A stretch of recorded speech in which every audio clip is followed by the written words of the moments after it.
हमारे channel head सुंदर सोलंकी हमारे बीच में हैं, वो चाहेंगे कि कुछ हमारे दर्शक प्रश्न भी करना चाहते हैं।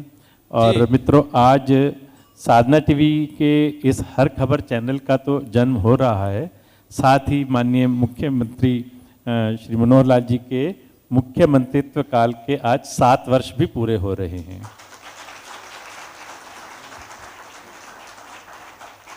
वैसे तो बहुत सारी उपलब्धियां हैं, लेकिन इन्होंने केवल 7 वर्ष 7 उपलब्धि ऐसा एक नारा बना करके 7 साल 7 कमाल, और कमाल तो बहुत सारे किए हैं, लेकिन क्योंकि उसको रिदम के साथ में एक बनाना होगा तो इसलिए केवल 7 कमाल की ये चर्चा करते हैं। लेकिन वास्तव में हरियाणा को बहुत अच्छे प्रगति के पथ पर लेकर जा रहे हैं और बहुत उज्जवल भविष्य की हम कामना करते हैं। सुंदर सोलंकी जी, निश्चित रूप से बड़ा दिन है सर। 7 साल 7 कमाल, इसकी बात तो प्रदेश जानता ही है। लेकिन एक और बड़ी बात यह है कि मनोहर लाल जी ने जिस तरह से प्रदेश का बीजेपी की स्थिति जो मनोहर लाल जी के समय में हुई है कि पहली बार बीजेपी के विधायक बने और बीजेपी के मुख्यमंत्री बने, ये एक बड़ा इतिहास बीजेपी की तरफ से मनोहर लाल जी ने बनाया प्रदेश में। हमारे साथ सबसे पहले हमारे कलाकार हैं जो हरियाणवी संस्कृति को आगे बढ़ाने का काम करते हैं और लगातार उनसे हमारी संस्कृति प्रदेश की जिंदा है। वो मनोहर लाल जी से अपनी बात कहना चाहेंगे। जी मलिक साहब। नमस्कार जी। जी नमस्कार।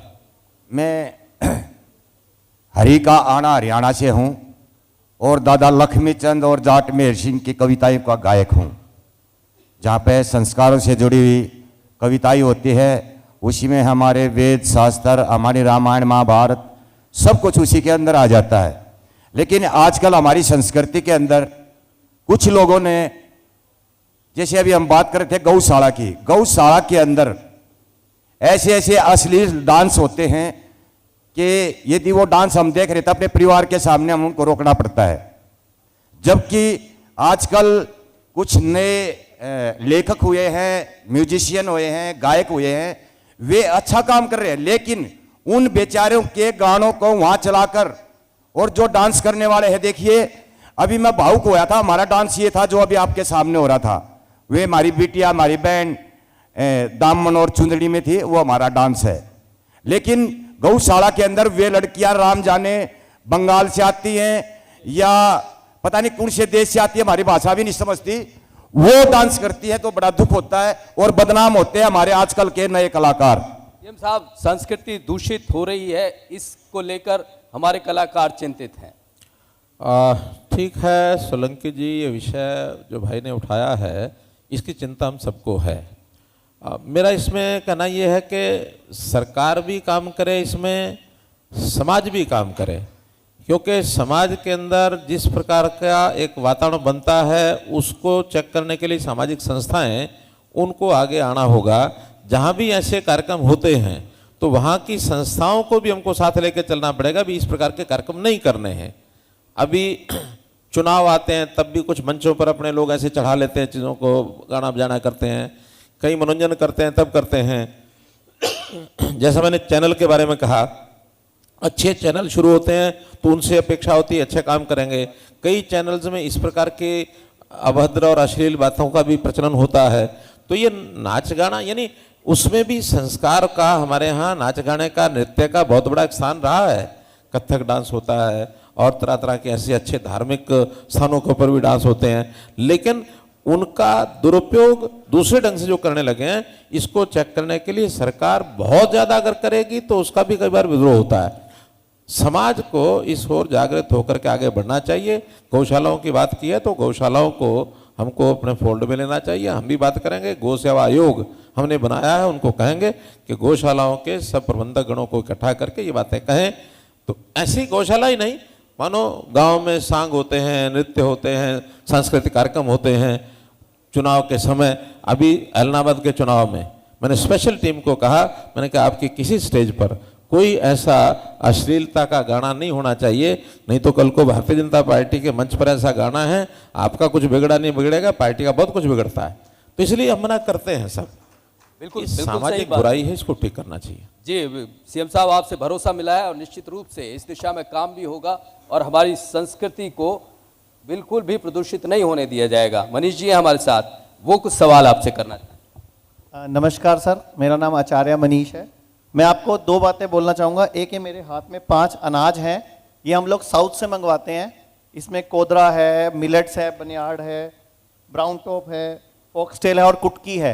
ये कम से कम 50 टन हम अकेले मंगवा रहे हैं और हरियाणा में बेच रहे हैं। अगर हरियाणा के किसान उगाएं और सरकार मदद करे इन अनाजों को उगाने की, मैं 5 सैंपल आपके लिए भी लाया हूँ ताकि इस पे आप मीटिंग कर सकें। अगर हरियाणा के किसान उगाएंगे, ये हम 80 रुपये किलो खरीदते हैं साउथ से, तो अगर यहाँ उगेगा तो यहाँ के किसानों को रोजगार भी मिलेगा। और अभी हम 50 टन बेच रहे हैं, हम इसको 100-150 टन भी बेच सकते हैं। शुगर भी रिवर्स होती है, बीपी भी रिवर्स होता है। तो ऐसी बहुत सारी प्रॉब्लम जो इससे ठीक होती हैं।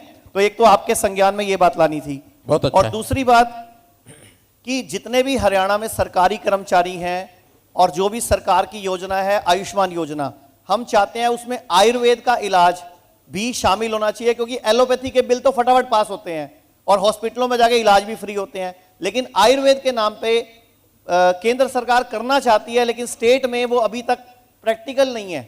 मतलब हरियाणा के कर्मचारियों को इलाज फ्री मिले, उनके आयुर्वेद के बिल पास हों और वो आयुर्वेद में आए। हम ये आपसे एक डिमांड करते हैं। Thank you. ठीक है, साहब। दोनों विषय आपके अच्छे हैं। पहले विषय में एक कोई प्रयोग किया है मानो साउथ में किसी प्रदेश ने, तो अच्छा प्रयोग है तो उसको आगे फॉलो करना ही चाहिए। ऐसा नहीं कि अलग अलग स्टेट प्रयोग करती नहीं है। हमने हरियाणा में जैसे A2 का पाश्चराइज्ड जो दूध है उसके पैकेट बनाए और वो इतना बिका है कि उसकी पूर्ति पूरी नहीं हो रही है। अब A2 दूध का, पाश्चराइज्ड दूध का बनाने वाला जो काम है हरियाणा स्टेट के अलावा और किसी ने नहीं किया। ऐसे प्रयोग जो करते हैं हम नए, उन प्रयोगों को यानी जिसको बेस्ट प्रैक्टिसेस कहते हैं, एक एक प्रदेश में जो हमें मिलेंगी हम करेंगे, हमारी जो है दूसरे भी फॉलो कर रहे हैं। अब IT के विषय में जो ऐसे बताया अभी यानी ये जो स्वामित्व की योजना है सबसे पहले हरियाणा ने शुरू की, प्रधानमंत्री जी ने 8-9 प्रदेशों में लागू कर दी। लाल डोरा खत्म करो और इनकी रजिस्ट्रियाँ पक्की करा के दो। इसी प्रकार से हमने डिजिटलाइजेशन का जितना भी ट्रांसफर पॉलिसी का काम किया वो दूसरे प्रदेशों में लागू कर दिया। हर प्रदेश कुछ ना कुछ नया करता है। जो साउथ ने किया है उसमें आप हमको बताएंगे। मिलेट जो है इसका प्रचलन ज़्यादा बढ़ाना चाहिए, मोटे अनाज का, क्योंकि जितनी बीमारियां हैं वो जो खास करके गेहूं चावल लोगों का शोध है, ये रिसर्च में बहुत चीज़ें निकल रही हैं, इसके कारण से ज़्यादा हो रहा है। केमिकल ज़्यादा पड़ रहे हैं। मोटा अनाज जिसमें केमिकल्स नहीं पड़ते, बाजरा है, फिर कोई ज्वार है, बाजरा और जौ है, इस प्रकार के विषय, तो इन चीज़ों के कारण से खाद्यार्थ यानी ज़्यादा बढ़ाया जाएगा तो इसका ज़्यादा उपयोग होगा। जहाँ तक आयुर्वेद की बात है, क्योंकि आयुष्मान का विषय केंद्र सरकार की ओर से ही तय है कि आयुष्मान में किन किन चीज़ों का लाभ देना है। हम आयुर्वेद को बहुत बढ़ावा दे रहे हैं। हमने आयुर्वेद में अलग से एक विश्वविद्यालय बनाया है कुरुक्षेत्र के अंदर। इसी प्रकार से आयुर्वेद की एक अलग से एम्स बन रहा है पंचकुला में। आयुर्वेद में पिछले कुछ सालों में खूब काम हो रहा है। वेलनेस सेंटर्स हम बना रहे हैं हरियाणा में, 1000 वेलनेस सेंटर्स बनेंगे जिसमें आयुर्वेद के माध्यम से ही उसका इलाज होगा। जहाँ तक आयुष्मान भारत में जोड़ने की बात है या उसको कैशलेस रीइंबर्समेंट की बात है, इसके ऊपर क्या क्या संभव है उसका विचार करेंगे। निश्चित रूप से मनोहर लाल जी प्रदेश के मुख्यमंत्री इस मंच से, हर खबर के मंच से एक बड़ा भरोसा दिया है कि 1000 वेलनेस सेंटर आयुर्वेद के बनेंगे। जोरदार तालियां हो जाएं। ये अपने आप में एक बड़ा भरोसा। आयुर्वेद क्योंकि हमारी प्राचीन जो पद्धति है वो उसको तो बढ़ावा देता ही है। इसके अलावा इसमें जो जिस तरह से चाहे वो सस्ती इलाज की बात हो वो होती है। हमारे साथ परिमल जी हैं, गुरुजी हैं, ये गाइड करते हैं अच्छी तरह नौजवानों को रोजगार दिलाने में, पढ़ाने में, कोचिंग में। जी आपसे सवाल है इनका। परिमल जी। सर पहले तो बहुत बहुत धन्यवाद। आपने जो है विधानसभा में कानून पास किया कि नकल करने वाले और करवाने वाले लोगों की संपत्ति तक भी कुर्क की जाएगी। बहुत बहुत धन्यवाद सर। धन्यवाद। बहुत लंबे समय तक मांग थी सर हमारी, ये इस बात के ऊपर आपने जो है संज्ञान लिया। सर एक बात और आपने वायदा किया था सर करनाल पुलिस लाइन से कि जो है अब भर्तियां रेगुलर की जाएंगी, अब जो है रेगुलर भर्तियां होंगी। सर उस दिशा में एक आश्वासन मैं आपसे चाहता हूं। और दूसरा सर, जब से आपने जो है कमान संभाली, जब से भर्तियां फेयर होने लग गई, खर्ची और पर्ची के बिना काम होने लग गया, तब से लोगों की उम्मीद और ज्यादा बढ़ गई सर। और अभी कुछ विषयों के ऊपर, जैसे अभी जो है हरियाणा पुलिस एसआई के मसले पर बहुत सारे बच्चों ने विवाद उठाया है, तो मैं आपके संज्ञान में थोड़ी सी बात लाना चाह रहा था सर। जब एक से ज्यादा शिफ्ट होती हैं तो उस केस में ऊपर वाले बच्चों का जो ना एक ज्वाइंट रूप से सेकंड पेपर लेना चाहिए सर। उसके बाद कोई आदमी कहने वाला रहेगा नहीं और आपकी ईमानदारी पर सवाल ही नहीं बचेगा सर। इसके ऊपर अगर चाहेंगे तो मैं लिखित में रिपोर्ट देने को भी तैयार हूं। जैसे जो है एक ही पेपर, अभी एग्जाम है पुलिस कांस्टेबल वाला, 6 शिफ्ट में पेपर होगा सर। अगर उनका एक मेन पेपर बाद में ले लिया जाए, ऊपर के जैसे टोटल पोस्ट 5000 हैं, तो 5000 एक शिफ्ट से, 5000 अगली शिफ्ट से, 5000 अगली शिफ्ट से, इस प्रकार से टोटल 30,000 सिर्फ पंचकुला में ही इतने बच्चों का पेपर लेना आसान काम है सर। एक ही शिफ्ट में एक ही टाइम पर एक ही पेपर हो जाएगा, कोई विवाद ही नहीं बचेगा सर। मैं एक बात तो जो है आपसे चाह रहा हूं कि जैसे एसआई के मसले पर कुछ असंतुष्ट लोग हैं, कुछ यूट्यूबरों ने इस प्रकार से काम किया है जो सरकार की और बाकी लोगों की छवि को भी जो है नुकसान पहुंचाते हैं और बच्चे फिर जो पढ़ाई से हटते हुए हैं सर। आपने बहुत अच्छा काम किया है भर्तियों के क्षेत्र में, पूरे देश में ये अनुकरण होना चाहिए। बहुत बहुत धन्यवाद सर। इस पर भी आप जो है आश्वासन देंगे तो बहुत अच्छा लगेगा सर सबको। Thank you. अच्छा सुझाव है प्रमल जी। आपने जो बताया है कि अलग अलग सेंटर्स के अलग अलग शिफ्टों के जो होंगे उनको एक उसको क्या बोलते हैं, न्यूट्रलाइजेशन, नॉर्मलाइजेशन का एक सिस्टम है। लेकिन ये नया जो तरीका आपने बताया, इस पर भी मैं डिपार्टमेंट को एक विषय बताऊंगा कि इस तरीके को अपनाने से शायद वो समस्या हल हो जाएगी। हमने अभी एक और किया है, one time registration group C और डी इनका करना शुरू कर दिया कि वन टाइम में एक बार रजिस्ट्रेशन करो, सब भर्तियों को इकट्ठा कॉमन कैडर बना करके एक साथ एग्जाम लेना। ग्रुप डी का तो एक ही एग्जाम होगा, उसी में जो मेरिट में होंगे जितनी जितनी नियुक्तियां हैं उनको उठा करके जो उनकी ऑप्शन के हिसाब से उनको दे देंगे। ग्रुप सी में जो उनकी एक एग्जाम के बाद जो उनका फील्ड होगा, उस फील्ड का सेकंड एग्जाम होगा, वो भी निश्चित नंबर में। मानो सीटें 100 तो 1000 जो ऊपर के लोग होंगे जिन्होंने ऑप्शन भरा होगा उनका टेस्ट ले लेंगे। जो आएंगे कोई इंटरव्यू नहीं होगा, न सी में न डी में, क्योंकि इंटरव्यू के कारण से ही लोग एक दूसरे से सांठ-गांठ करने लगते हैं। इंटरव्यू करवा दो, 2 नंबर बढ़ा दो, घटा दो, कोई इंटरव्यू नहीं होगा। 2 एग्जाम ग्रुप सी में, 1 एग्जाम ग्रुप डी में, सीनियोरिटी के हिसाब से उनको ले लेंगे।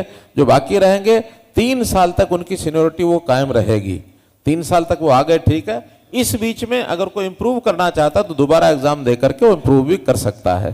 तो जितने सरल सिस्टम से और जितनी निष्पक्षता से हम करना चाहते हैं, जो भी नए सुझाव आएंगे उस हिसाब से हम उसको लागू करेंगे। निश्चित रूप से मनोहर लाल जी, ये आप बिल्कुल बधाई के पात्र हैं। एक पहली स्थिति ऐसी होती थी प्रदेश में कि आपकी जान पहचान है या आपके पास पैसा है तभी आप नौकरी की कल्पना कर सकते हैं, पर्ची और खर्ची। हाँ, और लेकिन आपके आने के बाद टैलेंट है तो निश्चित रूप से आपको नौकरी मिलेगी। और ये कोई ऐसा नहीं है कि केवल मीडिया या पूरे देश में इसी तरह की बात है।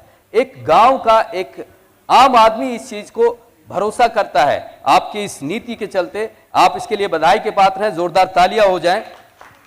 परमल जी बता दें कि 6 साल पहले इनके कोचिंग सेंटर में कितने बच्चे आते थे और अब कितने आते हैं?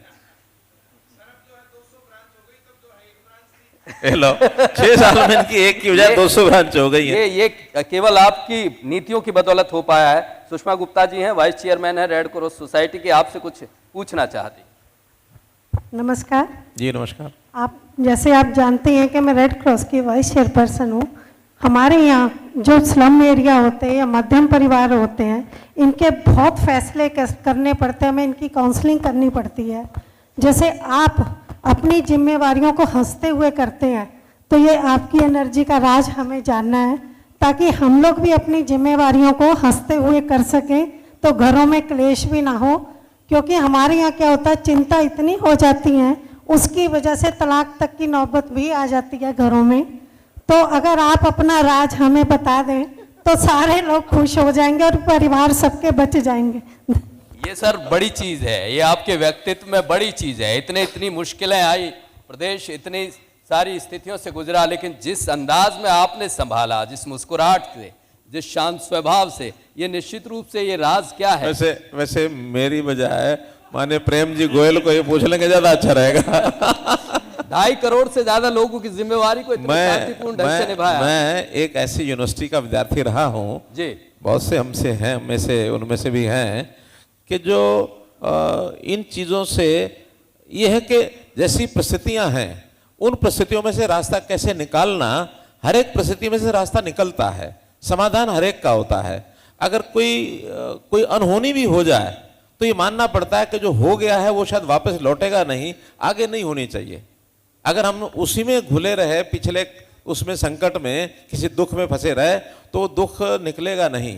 दुख को भूलना पड़ता है, नई दिशा में जाना पड़ता है। बड़े बड़े इतिहास भरे पड़े हैं ऐसी घटनाओं के, जब बड़ी बड़ी घटनाएं हुई। अभी मैं इसको इस ढंग से लेता हूं कि पिछले दिनों में पिछले टर्म में 2-3 घटनाएं ऐसी आ गई। बाबा रामपाली वाली घटना, फिर वो जाट आरक्षण वाली घटना, फिर ये संत राम रहीम वाली घटना। तो इन घटनाओं के समय बहुत कुछ उथल पुथल हुआ। हम याद करते हैं क्या पहले नहीं होता था? महाभारत के समय कितना बड़ा युद्ध हुआ था, कितनी बड़ी घटना हुई थी, याद करते हैं, उसको भूल भी जाते हैं, याद भी करते हैं। उसमें से अच्छा क्या निकालते हैं? तो जो अच्छा है उसको निकालो, जो गलत है बुरा उसको भूल जाओ, संतुष्टि मिलती है, कहीं कोई बहुत समस्या नहीं आती है। कोई घटना विशेष बताएंगे कि हाँ इसके कारण से आपको बहुत पीड़ा हुई या इसमें से बाहर नहीं निकले, तो मैं बताऊंगा कैसे निकला जाता है। ये बड़ी चीज बताई है, बीती ताही विसार दे आगे की सुध ले। और ये अच्छी चीज है कि अमूमन हम सबकी जिंदगी में कुछ ना कुछ दिक्कतें होती हैं, उन दिक्कतों को थोड़ा ही स्पेस देना चाहिए और आगे बढ़ना चाहिए। B.R. भाटिया जी हैं हमारे साथ, फरीदाबाद इंडस्ट्री एसोसिएशन के अध्यक्ष हैं। भाटिया साहब की बड़ी ख्वाहिश है, काफी समय से कह रहे हैं कि सीएम साहब से सवाल करना। जी भाटिया जी। नमस्कार भाई साहब। सबसे पहले तो मैं आपको फरीदाबाद की सभी इंडस्ट्रीज की तरफ से मुबारकबाद देता हूँ कि फरीदाबाद के इंफ्रास्ट्रक्चर के ऊपर आपने एक पुराना रुका हुआ जो कोर्ट से केस था, लिटिगेशन में था, आपने उसको ठीक करा करके और फरीदाबाद की इंडस्ट्रीज को, इंफ्रास्ट्रक्चर की सड़कों को काम चालू हो गया, उसके लिए मैं आपका बहुत बहुत धन्यवाद। कौन सा? Bridge Gopal company? वो नाम मुझे नहीं पता, वो आपको वही है ना? जी। हो गया, ठीक हो तो गया। वो 119 करोड़ की सड़कों का काम चालू हो चुका है, वही था, धन्यवाद वही बहुत था, बहुत। हाँ। दूसरा सर, अभी 15 अक्टूबर से NCR में ग्रेप लागू हो चुका है, ग्रेटेड रिस्पॉन्स एक्शन प्लान। उससे क्या होता है सर, कोई भी हम वो नहीं करना चाहते, इंडस्ट्री जनरेटर नहीं चलाना चाहती। हमें वैसे 24 घंटे बिजली मिलती भी है, मैक्सिमम मिलती है अभी हरियाणा में। लेकिन मेरा मानना यह है कि अगर कहीं पावर कट लगता है किसी भी कारण से, तो उस टाइम हमें जनरेटर चलाने की इजाज़त दी जाए इंडस्ट्री को, क्योंकि इंडस्ट्री पिछले कोविड काल से बहुत कठिन समस्या से गई हुई है। हम नहीं चाहते किसी भी तरह से कोई भी ऑर्डर कैंसिल हो, प्रोटेक्शन लॉस हो या पावर की वजह से कोई दिक्कत हो। तो ये अगर आप इंडस्ट्रीज के ऊपर, पूरे हरियाणा की NCR की इंडस्ट्री में ये फायदा इसका मिलेगा, इसके लिए मेरा सुझाव है। देखिए NCR में काफ़ी कुछ रेस्ट्रिक्शंस प्रदूषण को लेकर के लगाई जा रही हैं। तो प्रदूषण में ये जो ईंधन है, डीजल है, कोयला है, इसको जलाना अपना NGT ने मना किया है। अब उसके कारण से कुछ कठिनाइयाँ आई हैं, हम बात कर रहे हैं। अपना जो एनवायरमेंटल डिपार्टमेंट है, अपने ही मंत्री हैं भूपेंद्र यादव जी हैं, मेरी 2 बार मीटिंग उनसे हुई है। तो यही है कि जो कठिनाइयाँ हैं उनको ध्यान में रखते हुए कैसे उसको सामान्य स्थिति तक लाया जा सकता है। अब उन्होंने तो ये भी कहा कि इंडस्ट्री में ये अपना गैस PNG CNG इसको लगाएं। अब PNG CNG की लाइनें अभी हैं नहीं है, तो कैसे बनेगा? एक दिन तो हो नहीं सकता। तो उन्होंने कहा 6 महीने साल जब तक ये व्यवस्था नहीं होती है तब तक इसको हम ढीला करेंगे। पावर कट के कारण से आपको जनरेटर चलाने पड़ते हैं। हम अपने डिपार्टमेंट में कोशिश करेंगे कि पावर कट बिल्कुल नहीं हो, हर जगह की 2 वे सप्लाई, इंडस्ट्री को खास करके इसकी सुनिश्चितता करेंगे। मानो किसी कारण से एक लाइन फॉल्ट हुआ भी है तो दूसरी लाइन से उसको मिल जाए। हाँ, लोकल फॉल्ट इंडस्ट्री के अंदर है, वो तो फिर कुछ भी नहीं चल सकता, ना लाइट चलेगी, ना जनरेटर चलेगा, कुछ नहीं चलेगा। लेकिन लाइन सप्लाई जो है वो 2 वे सप्लाई सब जगह मिले, खास करके बड़ी इंडस्ट्री है या जहाँ क्लस्टर ऑफ इंडस्ट्री है, ताकि इसका नुकसान ना हो। फिर भी इस विषय को आगे रखेंगे कि जहाँ 2 वे सप्लाई नहीं हो सकती है, वहाँ जब तक नहीं होती है तब तक जनसेट का कोई उपयोग करने की एक लिमिटेड मात्रा में, क्योंकि ये जिम्मेवारी हमारी है, सप्लाई मिलनी चाहिए। तो इसकी कोई ना कोई चिंता हम करेंगे। धन्यवाद जी, बेहद शुक्रिया सीएम साहब। और इंडस्ट्री को लेकर लगातार सीएम साहब का ध्यान रहा है और जितनी भी पॉलिसीज़ हैं बहुत सारी ऐसी हैं कि उससे बहुत बढ़ावा मिला है। हमारे साथ एनजीओ से आती हैं मोनिका जी, वो बच्चों से जुड़ा एक बड़ा संवेदनशील सवाल रखना चाहती हैं। नमस्कार सर, मैं पिछले कई वर्षों से सुगम एनजीओ के माध्यम से बच्चों के एजुकेशन और उनके माता पिता के साथ वोकेशनल पे काम कर रही हूँ। आज भी बहुत सारे बच्चे और उनके माता पिता सरकारी स्कूलों में एडमिशन के लिए बहुत सारी प्रॉब्लम फेस करते हैं। मैं आपसे ये निवेदन और जानना दोनों चाहती हूँ कि उनके लिए आप कौन से बेहतर कदम उठाना चाहेंगे। नहीं, क्या बच्चों के एडमिशन नहीं होते हैं? जी, बहुत सारे उनके डॉक्यूमेंटेशन को लेके, उनकी कागजी कार्रवाई को लेके उनके माता पिता को बहुत प्रॉब्लम फेस करनी पड़ती है। ये पुरानी बात बता रहे हैं, नई नहीं है। नई बात तो ये है कि मेरे पास इस साल का जो एडमिशन के जो प्रोसेस का डाटा आया है, इस साल से पहले एडमिशन के समय जो लाइन लगती थी पर बच्चा 16 मिनट 17 मिनट का समय लगता था एडमिशन की प्रोसेस में, और अब वो घट करके 3 मिनट आ गया है। 3 मिनट इस साल। और क्यों आया 3 मिनट? इस बार बच्चों का एडमिशन परिवार पहचान पत्र को बेस मान कर किया जा रहा है, और परिवार पहचान पत्र जिसका नहीं है वो हो सकता है 15 मिनट की बजाय आधा घंटा भी लग जाए, लेकिन परिवार पहचान पत्र में अब हर एक बच्चे का परिवार का डाटा, उसका परिवार का एड्रेस, उसका माता पिता का नाम, उसका फ़ोन नंबर, उसकी सारी चीज़ें जो हम शायद उसका जो बर्थ सर्टिफिकेट है या उसका जातिगत अगर प्रमाण पत्र चाहिए, वो सब चीज़ें पहले से उसमें लोड हैं। केवल नाम लिखना पड़ता है, नाम लिखने के बाद ऑटोमेटिकली वो रिट्रीव हो जाता है। वो कहते हैं हमारा तो टाइम सारा ही बच गया, उसका नाम लिखा, साइन करा, अपना एडमिशन हो गया, जाओ। ये इस समय की स्थिति मैं बता रहा हूँ सब स्कूलों की। लेकिन जहाँ क्या बता रहे हैं, या तो परिवार पहचान पत्र को यूज़ नहीं कर रहे, या उन बच्चों के माता पिता ने अपना परिवार पहचान पत्र बनवाया नहीं है। डॉक्यूमेंटेशन बहुत होती है, लेकिन उस डॉक्यूमेंटेशन को अब हमने जो डॉक्यूमेंट बैंक होता है एक प्रकार का, उसमें सब चीज़ लोड कर दी है कि एक बार नंबर उसका डल जाए, सारी चीज़ें ऑटोमेटिकली आ जाए, बार बार लेने की जरूरत नहीं पड़ेगी। आगे चल करके तो परिवार पहचान पत्र में ऐसी व्यवस्थाएं कर रहे हैं कि हर एक सदस्य परिवार का वो ट्रैक होगा। यानी 3 साल तक के बच्चे, उनको वैक्सीनेशन इंजेक्शन लगा के नहीं लगा, ये अपने आप ऑटोमेटिकली आया करेगा। 3 साल से लेकर के और 15 साल तक उसकी एजुकेशन बच्चे की कहाँ है, किस स्कूल में है या नहीं है। ड्रॉप आउट है तो उसको भी पकड़ेंगे, घर जाकर लाएंगे कि ये बच्चा कहाँ गया। 100% एडमिशन ये हम सुनिश्चित करने वाले हैं। 18 साल की आयु होते ही चुनाव आयोग से बात चल रही है कि जिस दिन 18 साल का हो जाए उसके अगले महीने उसका वोटर कार्ड बन के उसके घर पहुंच जाए, उसको नहीं भरना पड़ेगा फॉर्म।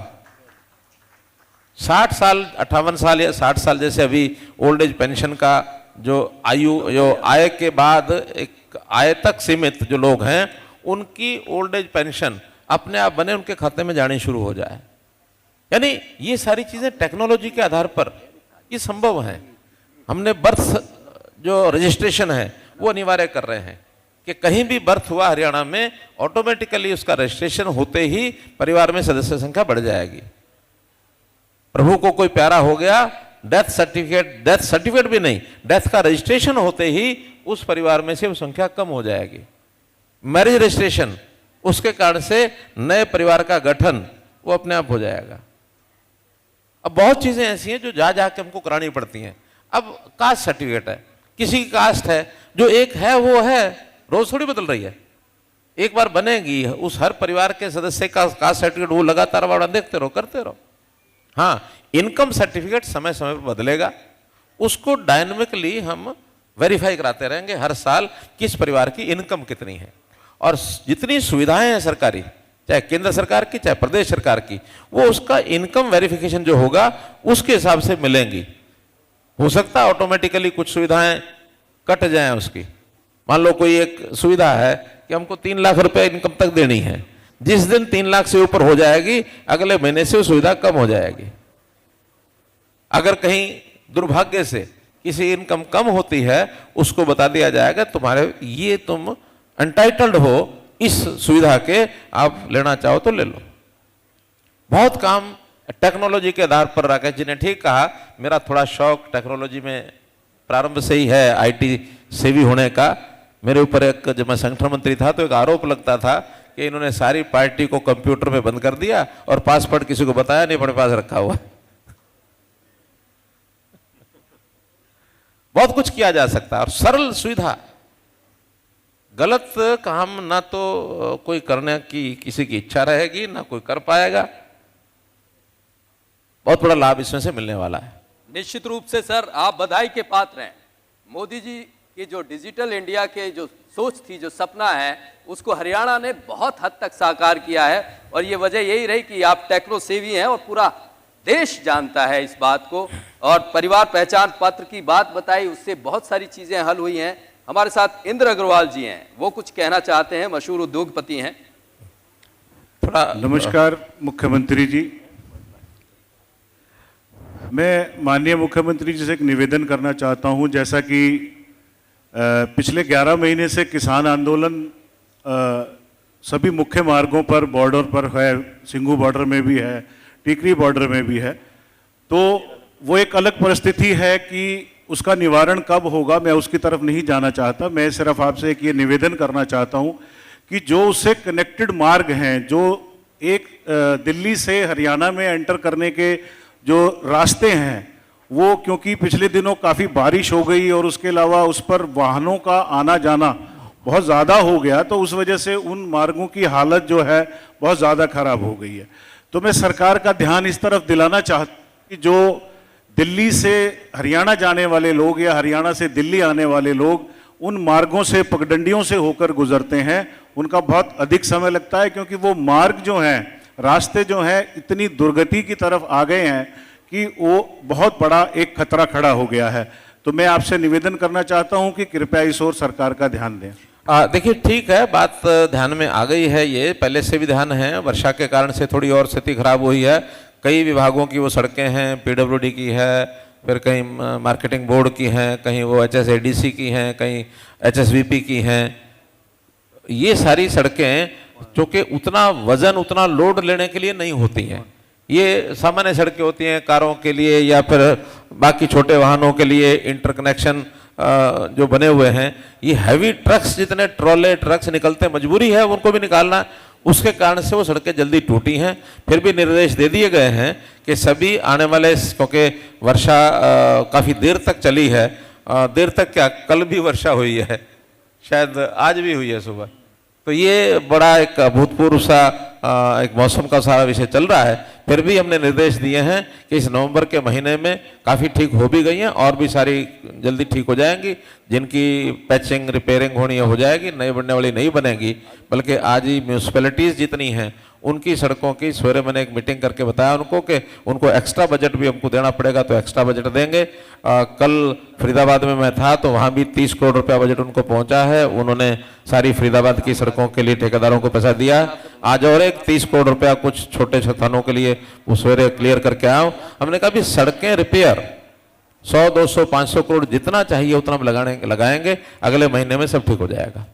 सोलंकी जी, आखिरी 2 प्रश्न केवल। जी सर, लास्ट के 2। जी सर, हमारे साथ ये हुड्डा से जुड़ा हुआ एक प्रश्न है सर, ये आपसे कुछ। हुड्डा या HSVP? HSVP सर, HSVP शहरी विकास प्राधिकरण। नमस्कार सर। नमस्कार सर, मेरा नाम राहुल खन्ना है। जी राहुल जी। सर, मेरे पिताजी इंडियन नेवी से एक्स सर्विसमैन थे जी। मुझे 32 साल हो गए सर्विस में, और अभी क्योंकि 32 साल हो गए, अभी towards the fag end of our career आ रहे हैं जी। तो मैंने एक मुहिम शुरू की थी सर 2019 में, एक छेड़ने की, अबाउट द डेवलपमेंट, जो शहरी विकास जो हो रहा है जी। मैं सेक्टर 23 में रहता हूँ, 23 गुड़गांव जी। सर सबसे बड़ा सेक्टर है, और उसमें सरकार ने फैसला किया था कि 30% फौज को दिया जाएगा। अभी नहीं, ऐसा तो HSVP का 30% फौज को दिया जाएगा ऐसा कोई निर्णय शुरुआत में जब अलॉटमेंट हुई थी कभी हुआ होगा, आज तो नहीं है। कम से कम आज नहीं, बहुत पहले से। अभी सर मुझे 23 इयर्स हो गए सेक्टर 23 में। अब जो हम फर्क देखते हैं DLF में, सुशांत लोक में या इन सेक्टरों में, सर बहुत ज़्यादा फर्क है। आपसे उम्मीद है, जैसे मोदी जी ने कहा था कि हमसे उम्मीद है इसलिए लोग हमारे पास आ रहे हैं। सर मेरे पास, मेरे घर में ये प्रॉब्लम आ रही है कि 23 इयर्स पहले जो रूल्स थे, बाईलॉज थे, उससे हमने घर बनाया। आज जो रूल्स चेंज हो गए हैं, FIR जो बढ़ गया है, 4-4 मंजिल के घर बन गए हमारे दोनों साइड पे, उससे हमारे घर में इतने क्रैक्स आ गए हैं। क्रैक्स आ गए? सर पूरी दीवारें क्रैक हो गई हैं, पूरी साइड वॉल्स क्रैक हो गई हैं, फ्लोर्स क्रैक हो गए हैं, और हम जा रहे हैं एडमिनिस्ट्रेटर साहब के पास। 5 मिनट में जोगिंदर यादव जी बोलते हैं मैं आपके साथ हूं, लेकिन 1 महीने के बाद वो सब फिजल आउट हो जाता है। सर बैठिए, जवाब ले लेते हैं सर। देखिए, कोई एक पर्टिकुलर समस्या के बारे में जनरलाइज नहीं करना चाहिए। आपकी कोई समस्या तो आप लिख करके भेजेंगे, कोई हल निकालना हो तो निकालेंगे, क्योंकि किसी एक मकान की ट्रेड है और उसमें पॉलिसी ये बनी वो बनी, कैसे बनी। एफआईआर तो डिमांड के ऊपर ही होती है, जब वहाँ के लोगों की डिमांड होती है तभी उसको बढ़ाया जाता है। तो इसलिए आप एक कागज पर अपनी समस्या लिख के दें, मैं जरूर उसको हल कराऊंगा। निश्चित रूप से समस्या हल होगी। सर एक सवाल और है, उसके बाद बस एक और लेंगे। हमारे जो ये हरियाणवी कलाकार हैं ये बधाई देना चाहते हैं आपको। सीएम सर नमस्कार। नमस्कार। मैं देव कुमार देवा, हरियाणवी कलाकार। मैं बधाई देना चाहता हूं पूरी सरकार को और आपको कि आपने फिल्म पॉलिसी लेके आए, लेकिन उस बधाई के साथ मेरा एक प्रश्न है, एक सवाल है कि हरियाणा में आप जितना यूट्यूब के ऊपर देखोगे, स्टेज प्रोग्राम पे देखोगे, देव कुमार देवा, विजय वर्मा, बहुत ज्यादा कलाकार हैं जिनके 600 मिलियन हरियाणवी जो अच्छे सॉन्ग हैं उनके ऊपर व्यूज हैं। लेकिन इस पॉलिसी में, मैं पीछे इस पॉलिसी से जुड़ा हुआ हूं, देख रहा हूं, इस पॉलिसी में बॉम्बे से जो हरियाणा से जिन्होंने नाता ही नहीं रखा, बॉम्बे गए और वहां काम किया, और आपने एक महान पॉलिसी इस हरियाणा को दी यहाँ की संस्कृति को उठाने के लिए। उस पॉलिसी में वहां ऊपर वो बैठे हैं, उन्हीं की फिल्में पास हो रही हैं, हम यहाँ फिल्में भी बनाने लग रहे हैं। विजय वर्मा भाई ने 2 फिल्में बना दी हैं, अभी जल्द ही वो फिल्में फ्लोर पे होंगी। लेकिन इस पॉलिसी में छोटी सी खामी है, आज के दिन जहां भी स्टेज होते हैं, जहां भी प्रोग्राम पूरे नॉर्थ इंडिया में, एक रागनी का क्षेत्र था, मलिक साहब मेरे साथ हैं, 4 डिस्ट्रिक्ट में वो रागनी रह गई थी। हमने अपने गानों के माध्यम से हरियाणवी को वर्ल्ड वाइड किया। आज इन्होंने कहा कि अश्लील वो चीजें जितनी भी थी। सर सुंदर जी, एक बहुत प्यारा सवाल है, क्योंकि सीएम साहब ने इतनी बड़ी पॉलिसी, अगर वो हम कलाकारों को जिन्होंने 10-15 साल से लगातार हरियाणवी को जहां भी वो बोली, हम उसी बोली में वो गाने गाते हैं। स्वर्गीय महान कवि सूर्य कवि पंडित लक्ष्मीचंद जी की रागनियों को भी नए सिरे से लेके आ रहे हैं। तो हमारे जितने भी कलाकार हैं, इनकी एक ही मांग है कि सर हमें कम से कम उस पॉलिसी में, कुछ लोग कहते हैं कि पंजाब में हरभजन मान, हनी सिंह, जो कि पब्लिक चेहरे हैं, हमें देखने के लिए लाखों लोग आते हैं, हमारे एक गाने पे मिलियंस आते हैं, और हमें यहाँ कुछ दरबारी कलाकार जो कि सरकार के पिछली सरकार में थे, अब आपकी सरकार में है, वो लोग हमें कलाकार ही नहीं मानते, जबकि हम ऑल वर्ल्ड में हमारे हरियाणवी बोली के गाने बजते हैं। तो आपसे प्रार्थना है, इस पॉलिसी में ये जो 100-150 कलाकार हैं जिनके कारण हरियाणवी आज ऑल वर्ल्ड में फैली हुई है, प्रार्थना उनकी सभी की, बोल मैं रहा हूं, कहे पूरा हरियाणा का कलाकार वर्ग रहा है, उनकी भी सुने सर, और इस पॉलिसी में कहीं ना कहीं उनको भी जगह मिले, कलाकारों को जो सरकारी प्रोग्राम्स हैं उनमें भी जगह मिले। धन्यवाद सर। देखिए, आपने विषय अच्छा उठाया है। आप फिल्म जगत के अगर कहीं उसमें आपका योगदान है, तो आपने फिल्म बनाने के बाद अप्लाई किया होगा फिल्म पॉलिसी के हिसाब से। अप्लाई किया है क्या उस फिल्म पॉलिसी में?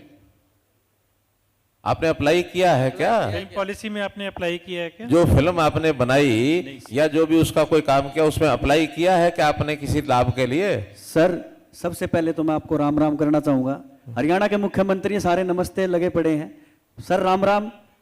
मैं हरियाणा का हीरो विजय वर्मा हूं। मैंने काफी सारी फिल्में भी बनाई हैं सर। नहीं, अभी जो पॉलिसी है बनाने के, अरे मैं क्या कर रहा हूँ, बनाने के बाद आपने उसका एक पोर्टल बना हुआ अप्लाई करने के लिए। आखिर फिल्म पॉलिसी का तो ये, जो फिल्म बनाते हैं उनको लाभ दिया जाए, लाभ लेने के लिए उसको अप्लाई करना पड़ता है। आपने कहीं अप्लाई किया है क्या? सर अभी जो पॉलिसी बनी है, हमने फिल्में बनानी स्टार्ट कर दी थी, लेकिन जो पॉलिसी आई है ना सर, वो ये आई है कि पहले स्क्रिप्ट जमा होगी, उसके बाद वो पास होगी, फिर वो बनेगी। ठीक है। लेकिन मेरा ये मानना है सर, जो हम फिल्में बना चुके हैं, अभी कोरोना के कारण थिएटर बंद है, थिएटर पे वो फिल्म आ नहीं सकती। यूट्यूब पे हम अगर रिलीज करना चाहें, हमारी फिल्मों को एक बार देख लिया जाए, अगर वो फिल्में इस लायक नहीं है कि उन्हें सब्सिडी ना मिले तो ना दे। मेरा कहना है कि उसके लिए आप अप्लाई करो, और जो चीज वहां मांगी गई है, फिल्म बनाई है, उसकी स्क्रिप्ट तो होगी ना? बिल्कुल सर। तो स्क्रिप्ट को जमा करा दो। सर वो लोग कहते हैं कि आपने पहले परमिशन लेनी चाहिए थी। मेरा कहना है कि आप मत लो परमिशन, आज अप्लाई करो, उसको ये मान के चलो कि उसको जो आपकी फिल्म बनी हुई है उसकी स्क्रिप्ट तो है ना, उसी स्क्रिप्ट को जमा कराओ। मत बनाओ मैंने बना दी है, क्यों बताओ कि मैंने बना दी है? आप स्क्रिप्ट जमा कराओ, उस स्क्रिप्ट के आधार पर उनका निर्णय आने दो, ठीक है ना? फिर अगर आपको लगता है कि वो निर्णय हमारे फेवर में आया है, तब उनको बता देना कि हमने पहले बना दी है। वो पहले बनाई हो बाद में बनाई, उसका क्या फर्क पड़ता है? हरियाणवी फिल्म, हरियाणवी कलाकार, हरियाणवी भाषा, हरियाणवी संस्कृति, इसके हिसाब से कोई भी चीज आएगी उसको उस फिल्म पॉलिसी का लाभ मिलेगा। आप ये कहो लाभ पहले दे दो, बाकी चीज हम बाद में बताएंगे, वो नहीं होगा, ठीक है? ये बड़ी चीज हाँ। सीएम साहब ने बड़ा भरोसा दिया है। हरियाणा की कल्चर, हरियाणवी कल्चर को बढ़ाने वाले पूजा जी हैं, वो कुछ कहना चाह रही सर, वो आपसे सवाल करना चाहते। नमस्कार सर, मेरा नाम पूजा अग्रवाल है। एक छोटा सा क्वेश्चन करना चाह रही हूँ आपसे कि कल करवा चौथ था और हम सब ने अपने अपने पति परमेश्वर की लंबी दुआओं के लिए व्रत रखा, तो एक आपसे सवाल था कि कल आपके लिए किसने व्रत रखा? आपको रंज सर, सीएम सर, आपको भी रंज रहता है कि कोई चांद से झरोके से निहारे, कुछ ऐसा कभी रहता है मन में जब ये करवा चौथ की बात आती है? करवा चौथ वाले तो हर साल व्रत रखते हैं। मैंने जीवन में एक बार व्रत लिया था और वो ये व्रत है कि मुझे इस समाज को अपना परिवार मान करके सेवा करनी है, ये मेरा व्रत है। तालियां, जोरदार तालियां, इससे बेहतर जवाब नहीं हो सकता था। बहुत बहुत बड़ी बात कही है सर। निश्चित रूप से ये व्रत सभी को हमें और जिम्मेवारियों के साथ समाज के हर व्यक्ति को करना चाहिए कि समाज के प्रति उनकी जिम्मेवारी है। सरपंच साहब कुछ कहें। सर नमस्कार, मैं शेर सिंह चौहान, सरपंच ग्राम पंचायत वजीरपुर। मेरी 6 स्टार पंचायत आई थी। आपने एक योजना चलाई थी 2018 में, 7 स्टार इंद्रधनुष योजना, जो कि पूरे भारतवर्ष में एक ऐसा राज्य था हरियाणा जहां शहर से अच्छे हमारे गांव बना दिए, वो आपकी योजना थी। मेरा सिर्फ एक क्वेश्चन, क्या हम उस योजना को 2 साल से लागू नहीं कर पा रहे, क्या आगे वो लागू होगी? देखिए, योजनाएं हर वर्ष बनती हैं, उस योजना का एक लाभ मिला था, लेकिन चूंकि 5 साल वो हमने चलाई, इस नई टर्म में शुरू करनी थी, लेकिन पिछले जो 1.5 साल 2 साल हैं ये वास्तव में ही बहुत जो फील्ड में योजनाएं लागू भी की थी वो भी कहीं रुक गई। और रुकने का कारण आपको पता है, ये 1.5-2 साल का जो सारा समय चला है, ये आगे दोबारा भगवान न लाए और हम अपने रेगुलर स्पीड से सारी चीज़ें ले आए। अब चूँकि नॉर्मल सी आ गई है, कोविड का सारा विषय धीरे धीरे अब काबू में है, आगे कोई 3rd वेव का इसका उसका कोई संभावना ज़्यादा लगती नहीं है। बिना सूचना के ही हमने कई नियम अपने कोविड वाले तोड़ भी दिए हैं। मानो अब हम किसी का मन भी नहीं करता कि भाई, वरना अगर कोविड के दिनों में होते तो सारे मुंह ढक के पर्दा लगा के बैठे होते हैं यहाँ, अब सबके पर्दे उतर गए हैं, इकट्ठे भी होने लग गए हैं, तो ये कार्यक्रम भी होने लगे हैं। वो योजना सारी चालू होंगी। हम कंपटीशन, प्रतियोगिता, इसके आधार पर गाँव में अच्छी चीज़ें आगे बढ़ाना चाहते हैं, तो इसलिए इंद्रधनुष योजना को दोबारा से लागू करेंगे। सर बस धन्यवाद। आखिरी सवाल है, वो मेरा सवाल है। चलिए हमने देखा है विधानसभा में आप विरोधियों को जिस तरह से चारों खानों चित कर देते हैं, एक शायरी के इस्तेमाल करके, कुछ शब्दों का इस्तेमाल करके। ये जो महफिल है, ये एक बड़ा दिन है हमारे लिए और प्रदेश के लिए भी। एक कुछ अपने अंदाज में हो जाए हम सभी के लिए। अरे क्या बात है। देखिए, हम लोग इंसान हैं, भावनाएं उठती हैं, कभी बहुत कुछ अच्छा लगता है, कभी बहुत निराशा के दौर में भी चले जाते हैं। मेरा इस अवसर पर एक ही कहना है, दीपावली आ रही है, उमंग और उत्साह बढ़ाओ, निराश होना छोड़ दो, और अगर कहीं थोड़ी कमी है, अंधियारा है, उसको दूर करना सीखो। पंक्तियां हैं, चलो जलाएं दीप वहां जहां अभी भी अंधेरा है। क्या बात है। चलो जलाएं दीप वहां जहां अभी भी अंधेरा है। माना के अंधेरा घना है, पर दीप जलाना कहां मना है। क्या बात, बहुत खूब सर। धन्यवाद। बहुत तालियां हो जाए। बेहद शानदार मैसेज।